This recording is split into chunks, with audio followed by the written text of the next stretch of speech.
오늘은 2022년 8월 29일 성 세례자 요한의 순환 기념일입니다. 성부와 성자와 성령의 이름으로 아멘. 마르코가 전한 거룩한 복음입니다. 그때 헤로데는 사람을 보내어 요한을 붙잡아 감옥에 묶어둔 일이 있었다. 그의 동생 필리포스의 아내 헤로디아 때문이었는데 헤로데가 이 여자와 혼인하였던 것이다. 그래서 요한은 헤로데에게 동생의 아내를 차지하는 것은 옳지 않습니다 하고 여러 차례 말하였다. 헤로디아는 요한에게 앙심을 품고 그를 죽이려고 하였으나 뜻을 이루지 못하였다. 헤로데가 요한을 의롭고 거룩한 사람으로 알고 그를 두려워하며 보호해 주었을 뿐만 아니라 그의 말을 들을 때에 몹시 당황해하면서도 기꺼이 듣곤 하였기 때문이다. 그런데 좋은 기회가 왔다. 헤로데가 자기 생일에 고관들과 무관들과 갈릴리아의 유지들을 청하여 잔치를 베풀었다. 그 자리에 헤로디아의 딸이 들어가 춤을 추어 헤로데와 그의 손님들을 즐겁게 하였다.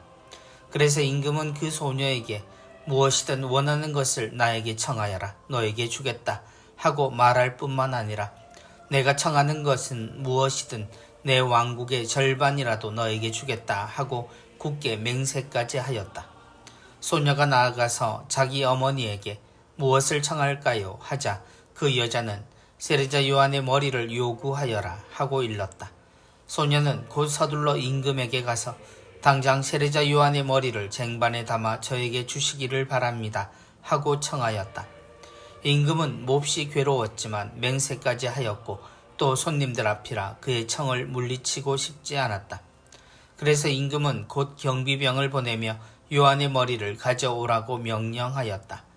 경비병이 물러가 감옥에서 요한의 목을 베어 머리를 쟁반에 담아다가 소녀에게 주자 소녀는 그것을 자기 어머니에게 주었다. 그 뒤에 요한의 제자들이 소문을 듣고 가서 그의 죽음을 거두어 무덤에 모셨다. 주님의 말씀입니다. 그리스도님 찬미합니다. 동생의 아내를 차지하는 것은 옳지 않습니다. 신자들과 죄에 대한 이야기를 나눌 때가 있습니다. 우리 일상에서 부정적인 부분에 영향을 헤아리는 것은 꽤 마음 아픈 일이지만 그럼에도 우리는 이 부분에 대해 분명한 자세를 가져야 합니다. 모든 죄는 나쁘고 저지르지 말아야 합니다. 이 점에 대해서는 누구든 압니다. 사실 하느님을 모르는 이들도 양심을 거스르는 일은 하지 않아야 한다는 것을 압니다. 헤로데는 사람을 보내어 요한을 붙잡아 감옥에 묶어둔 일이 있었다.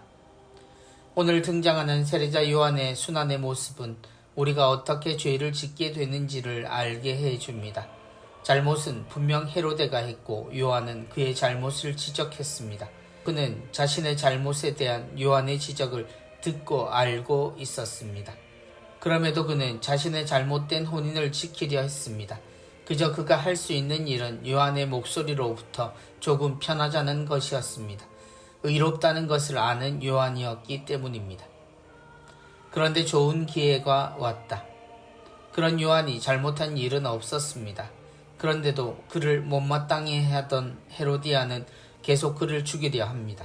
복음은 요한이 감옥에 간 것은 그런 요한을 보호하기 위한 것이었음을 말합니다.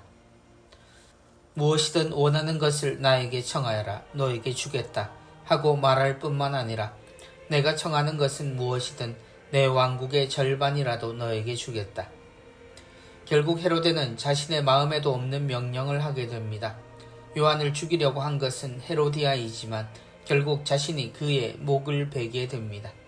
그에게는 거부할 권한이 있었지만 그는 그 반대로 죽일 권한을 사용합니다.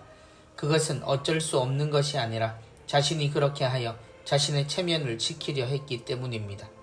곧 이 죄는 어쩔 수 없는 것이 아니라 의지를 가진 잘못이었다는 이야기입니다.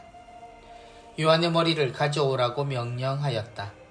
아직도 많은 이들은 우리가 어쩔 수 없는 죄를 짓는다 말합니다. 그러나 어른인 우리는 압니다. 우리의 죄들은 동기와 이유가 존재하는 의지를 가진 잘못이라는 것을 말입니다. 그런 사소한 잘못들이 우리를 마치 모두 더러운 것으로 만들어 버린다 생각하는 것은 사실 우리는 참 소중하게 태어난 귀한 존재이기 때문입니다. 성부와 성자와 성령의 이름으로 아멘.